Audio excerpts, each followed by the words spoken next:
আসসালামু আলাইকুম। মুরগির গোশটাকে পেঁয়াজ লঙ্কা দিয়ে থেঁতো করে নিয়েছি। তাইতে হলুদ, বেসন, জিরা, গরম মশলা দিয়ে মেখে নিয়েছি। এবারে টিকিয়া আকারে শেপ দেব।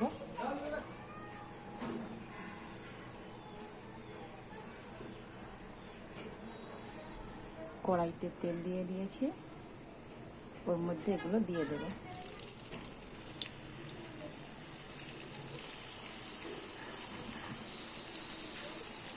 সবগুলো দেওয়া হয়ে গেছে, এবারে ভেজে নেব। টিকিয়াগুলো এক পিঠ করে উল্টে দেব।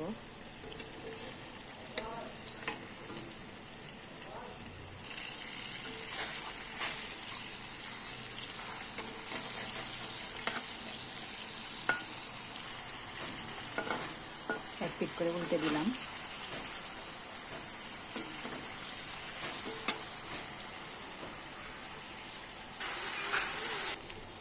আবারও একবার সব উল্টে দিচ্ছিলাম,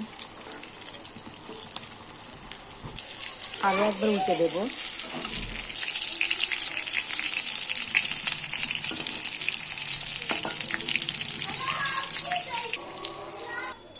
মুরগির মাংস টিকিয়া ভাজা হয়ে গিয়েছে। ভাতের সঙ্গে গরম গরম খেয়ে দেখবেন, ভালো লাগবে।